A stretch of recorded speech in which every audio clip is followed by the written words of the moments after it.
Hello students, welcome to GRD classes. In today's lecture, we will start our topic with units and measurement. Units and measurement का हमारा जो important topic है that is principle of homogeneity से मैं इस topic को start करूंगा. तो principle of homogeneity of dimension, ठीक है? तो homogeneity of dimension से related मैं क्या बताना चाहता हूँ?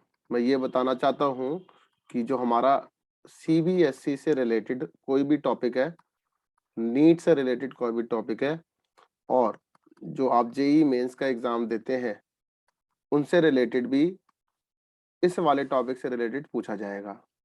ठीक है, तो मैं बेसिक से हायर लेवल तक का जो इस टॉपिक से रिलेटेड क्वेश्चंस होंगे वो आपके साथ डिस्कस करूंगा।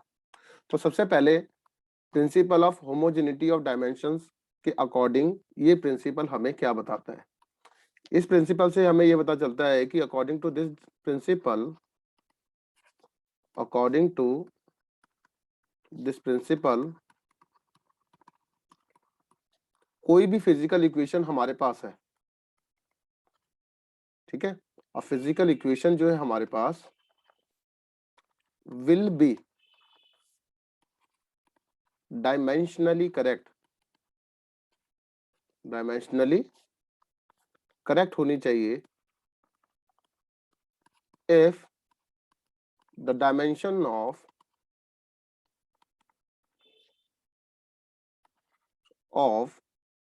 All the term. अब ये ऑल द टर्म्स का क्या मतलब है? कोई भी हमारे पास इक्वेशन आती है, उस इक्वेशन के दो पार्ट होते हैं, एक लेफ्ट हैंड साइड वाला और एक राइट हैंड साइड वाला। तो दोनों साइड की जो टर्म यूज हो रही है, उनका जो फिजिकल क्वांटिटीज यूज हो रही हैं वो डायमेंशनली करेक्ट होनी चाहिए। ठीक है, तो अब एक बार फिर से हम इस डेफिनेशन को रीड करते हैं।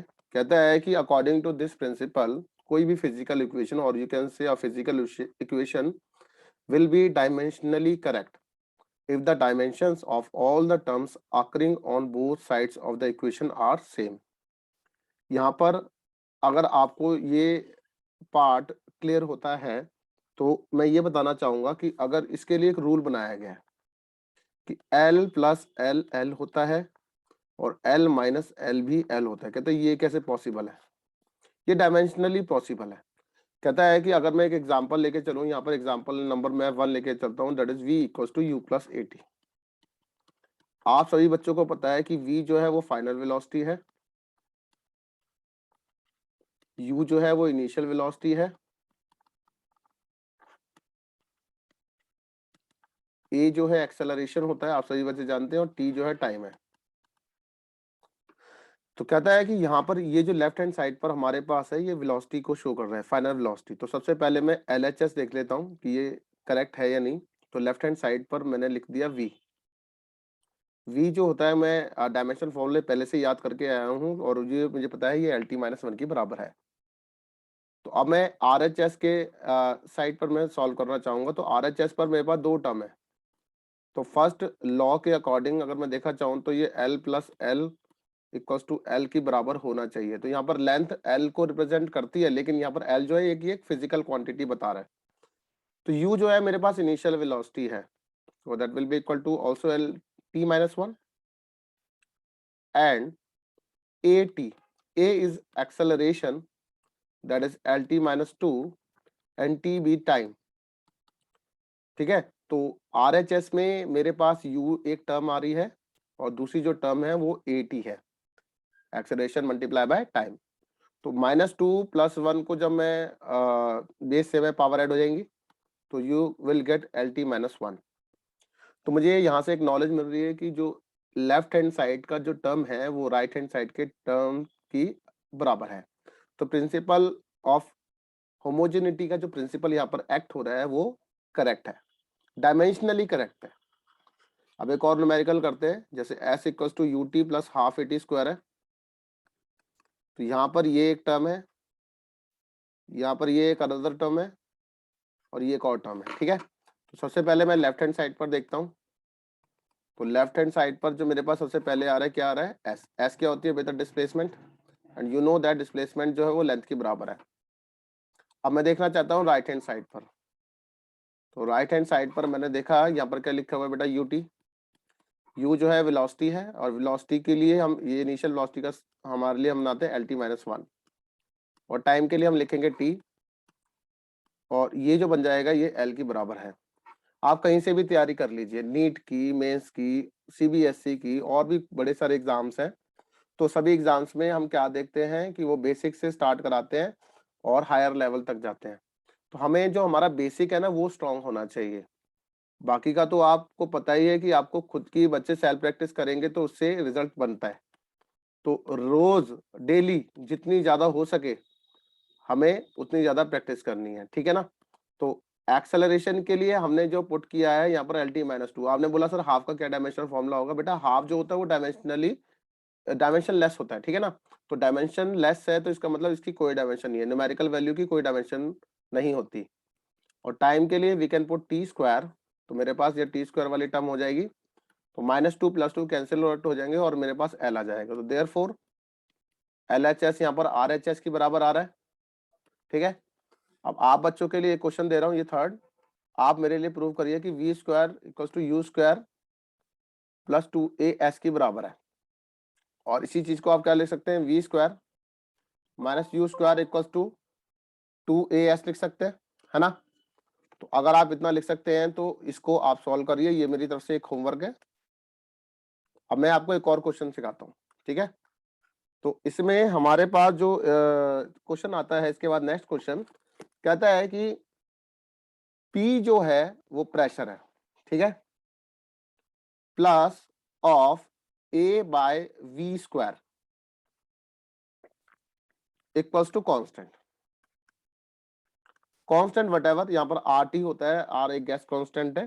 तो मैंने जैसे इतना लिख लिया, बोलता है फाइंड डायमेंशन ऑफ ए की हमें डायमेंशन बतानी है इफ P जो है वो प्रेशर है और जो V जो है वो वॉल्यूम है। तो यहां पर देखिए, तो सबसे पहले प्रिंसिपल ऑफ होमोजेनिटी का क्या रूल होता है। According to the principle of homogeneity कि L प्लस L जो होना चाहिए वो L की बराबर होना चाहिए। तो यहाँ पर ये वाली जो पार्ट है इसमें L प्लस L हो रहा है, कहते हैं यहाँ का डायमेंशन इसके डायमेंशन की बराबर होना चाहिए। क्लियर। तो अगर इतनी बात क्लियर होती है तो ये कहता है कि जो P है उसका dimension A by v square के बराबर हो सकता है। हाँ हो सकता है। तो बेटा A किसके बराबर हो जाएगा, P इंटू वी स्क्वायर। अब जिन बच्चों को प्रेशर का नहीं पता, प्रेशर जो होता है बेटा फोर्स अपॉन एरिया के बराबर है, वॉल्यूम होता है length into breadth into height. अब यहाँ से आप फॉर्मूला बना सकते हैं। तो प्रेशर जो है वो फोर्स अपॉन एरिया है, तो फोर्स अपॉन एरिया के लिए we can put M L minus one T minus two, और लेंथ के लिए बेटा एल क्यूब का स्क्वायर हो जाएगा। तो M L minus one T minus two हो जाएगा। मेरी रिक्वेस्ट है इस टॉपिक को करने से पहले आपका डायमेंशन फॉर्मूला अच्छी तरह कवर होना चाहिए, तभी आप सही बच्चे ये वाले फॉर्मूले से इन क्वेश्चंस को निकाल सकते हैं। तो ये मेरे पास जो आ गया ए का डायमेंशन आ गया। आई होप क्लियर होता है, वेरी गुड। तो अब यहाँ पर इसके बाद एक और क्वेश्चन मैं आपको देता हूं। तो कहता है कि ये ना यहाँ पर डायमेंशन निकालते हैं इसका। क्वेश्चन नंबर 5 है, ये भी एक टाइप है। कहता है कि अगर f equals to A T plus of B X square है, find dimension of A and B. A और बी की हमें डायमेंशन निकालनी है। एफ जो है वो रिप्रेजेंट कर रहा है बेटा फोर्स को, टी जो रिप्रेजेंट कर रहा है वो टाइम है, एक्स जो रिप्रेजेंट कर रहा है वो डिस्टेंस है, ठीक है। अगर ऐसा आपको क्लियर होता है तो सबसे पहले ये वाला जो पार्ट है लेफ्ट हैंड साइड का, उसका जो डायमेंशन है वो इसकी बराबर होना चाहिए, और इसी फोर्स का डायमेंशन जो है वो इसकी बराबर भी होना चाहिए। तो अब मैं सबसे पहले आंसर में क्या लिखूंगा कि जो फोर्स है वो किसकी बराबर हो गया, ए इंटू टी। अब यही फोर्स किसकी बराबर हो जाएगा, बी एक्स स्क्वायर के बराबर हो जाएगा। तो आप सभी मैथ्स तो जानते ही होंगे, तो ये इसको एफ अपॉन टी लिख सकते हैं, यहाँ पर बी की डायमेंशन के लिए एफ अपॉन एक्स स्क्वायर लिख सकते हैं। तो बेटा फोर्स के लिए we can put M L T minus two mass into acceleration और डिवाइडेड बाय टाइम कर देंगे, देन यू विल गेट, इसकी पावर 1 है, ऊपर जाके -1 हो जाएगी, तो mlt-3 हो जाएगा। सिमिलरली बी के लिए हम निकालेंगे तो ये बन जाएगा mlt-2 और डिवाइडेड बाय कितना, l² हो जाएगा, एक l से l कैंसिल आउट हो जाएगा और यू विल गेट ml-1t-2। ठीक है, अगर ये बात क्लियर होती है तो इसके बाद एक और क्वेश्चन है मेरे पास। कहता है कि x जो है वो a into t plus of b t square के बराबर है।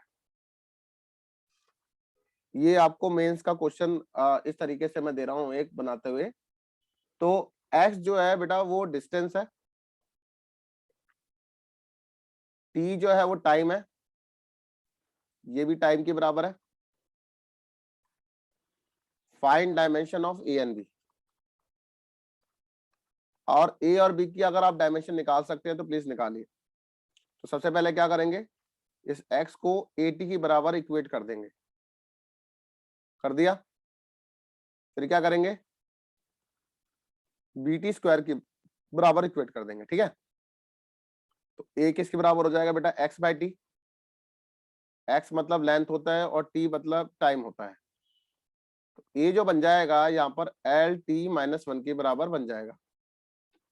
इस बार B का भी निकालते हैं, ये बेटा x बाई टी स्क्वायर हो जाएगा और यू विल गेट x के लिए लेंथ और टाइम के लिए बेटा t स्क्वायर हो जाएगा और b की वैल्यू आ जाएगी LT-2 की बराबर। इस तरीके से हम प्रिंसिपल ऑफ होमोजेनिटी के क्वेश्चंस को करते हैं। एक क्वेश्चन और देता हूं मैं आपको। ठीक है, तो सरफेस टेंशन जो है, चलो इसका निकालिए। F जो होता है वो G m1 m2 bye are square की बराबर है। ठीक है, अगर इतना क्लियर होता है तो अब ये देखिए कि जो लेफ्ट हैंड साइड पर है, कहता है फाइंड डायमेंशन ऑफ G। कैसे करेंगे, तो G को बेटा इस तरफ ही रख दीजिए और बाकी सबको एक तरफ कर देंगे, तो F इंटू आर स्क्वायर हो जाएगा डिवाइडेड बाय m1 m2 हो जाएगा। फोर्स के लिए you can put ml-t-2, distance के लिए बेटा l² हो जाएगा, r² है। दो बार मास यहाँ पर गिवन है तो हम दो बार मास लिख लेते हैं इस तरीके से, मास से मास कैंसिल, mlt और 132 लिख देंगे यहाँ पर, -1 -2। ठीक है, तो सॉल्विंग पार्ट जो है ये आपके ऊपर डिपेंड करता है कि आप किस तरीके से सॉल्व करते हैं। ठीक है, तो सॉल्व करना आना चाहिए मेरे अकॉर्डिंग, तो है सॉल्व द पार्ट है आपका लिए इंपॉर्टेंट होना चाहिए। ठीक है ना, तो अब इसके बाद देखते हैं। अब देखिए इसके बाद, अब इसके बाद ये कहता है कि ये ना अब हमें थोड़े से डायमेंशन फॉर्मूले याद भी करने चाहिए। सबसे पहले है रेजिस्टेंस का।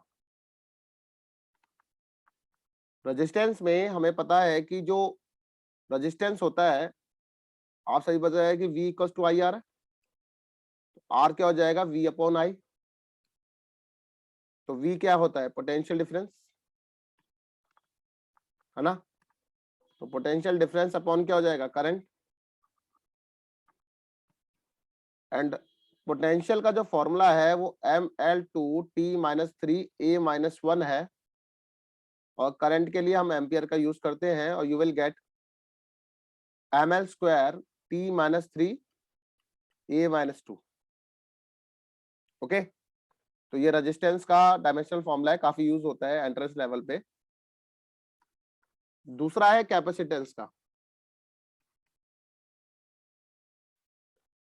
कैपेसिटेंस के लिए हम पता है कि Q इक्वल टू CV होता है, तो C किसके बराबर हो जाएगा, Q बाई V, और you can say charge upon potential difference.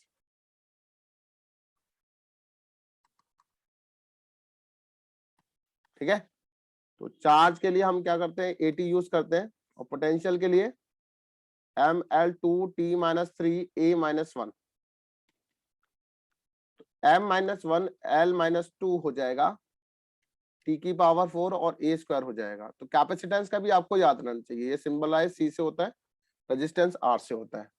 तो कैपेसिटेंस का जो फॉर्मूला है C which is equal to इसकी बराबर m की पावर -1 L की पावर -2 E की पावर 4 एंड A की पावर 2। ठीक है, ये फॉर्मूले आपको याद होने चाहिए। इसके बाद है इंडक्टेंस का। इंडक्टेंस जो होता है वो L होता है, सेल्फ इंडक्टेंस, म्यूचुअल इंडक्टेंस आप क्लास 12 में पढ़ेंगे। तो ये जो होता है EMF upon current per unit time की बराबर है। EMF के लिए that is volt ML2 T-3 A-1 होता है, और AT-1 current per unit time के लिए हम पुट कर देते हैं। तो ML2 T-2 A-2 की बराबर ये हो जाएगा। ठीक है, अगर आपको ये तीन बड़े फॉर्मूले याद हो जाते हैं तो यहाँ पर एक क्वेश्चन मैं आपके लिए डिस्कस करना चाहूंगा, तो देखते हैं। और थोड़ा सा हायर लेवल ये भी आपको आना चाहिए। कहता है कि if L, C and R denotes the inductance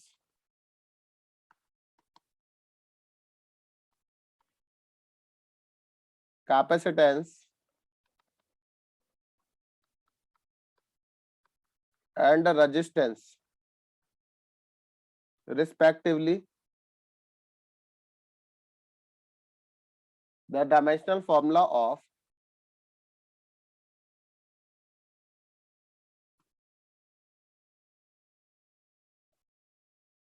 LRC square, इसका हमें डायमेंशनल फॉर्मूला निकालना है। अब आपके लिए उसने कंडीशन बना दी है कि यानी आपको इसको तीनों को मल्टीप्लाई करके एक आंसर बनाना है। तो सबसे पहले क्या करेंगे, सबसे पहले तो फॉर्मूला आना चाहिए आप सभी को। ठीक है, तो मैंने क्या करा है कि C स्क्वायर LR हमें गिवन है।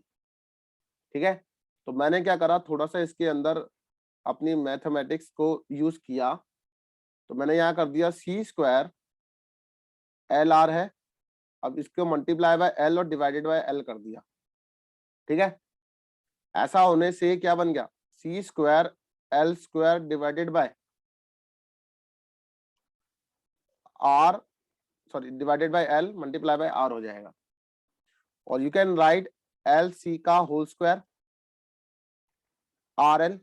ठीक है, तो इस तरीके से भी लिखा जा सकता है। तो आप देखिए यहाँ पर है ना, थोड़ा सा आपको दिमाग लगाना है। तो आप सभी बच्चों को पता है कि LC जो होता है, अंडर द रूट LC जो होता है वो रेजोनेंस फ्रीक्वेंसी होती है। यहाँ पर लिखेंगे and we know that frequency of LC circuit जो होती है is given by F upon 2 pi under the root LC होता है। ठीक है, एंड डायमेंशन जो होती है LC इक्वल टू L और C का जब मैं डायमेंशन को मल्टीप्लाई करूंगा वो T स्क्वायर की बराबर बनता है।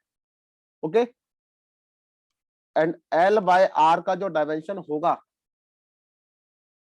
वो हमें क्या देगा, हमें टाइम कांस्टेंट देता है। वो कैसी वैल्यू देता है हमें, टाइम कांस्टेंट की, किसके टर्म्स में, ऑफ LR सर्किट। तो देयरफॉर L बाय R की जो डायमेंशन हो गई वो टाइम के बराबर हो जाएगी। ओके, तो अब इस वाले फॉर्मूले में LC के लिए यहां पर मैं क्या लिख सकता हूं, तो मैं इसी जगह पर इसको सॉल्व करने की कोशिश करता हूं। तो ये जो बन जाएगा LC का होल स्क्वायर, तो LC की क्या आई है, T स्क्वायर, T स्क्वायर का होल स्क्वायर हो जाएगा, T स्क्वायर का होल स्क्वायर हो जाएगा, और यहाँ पर बन जाएगा T। ठीक है, T की पावर -1 जाएगा ना, यहाँ पे L बाय R को T है तो R बाय L कितना बन जाएगा, T की पावर -1। तो this will equal to 4 - 1 that is T cube हो जाएगा। तो ये मेरे पास एक रिक्वायर्ड आंसर आया है और यही आपका आंसर है। तो you can write M0 L0 T की पावर 3 और यहाँ पर A की पावर 0। इस तरीके से हमें करना है। तो आज के लेक्चर में, ये मेरा लेक्चर नंबर 1 है नीट एंट्रेंस और जेई मेंस के लिए और CBSE के लिए। ये लेक्चर आपको ध्यान से देखना है। कोई भी डाउट हो please contact with me. Thank you very much.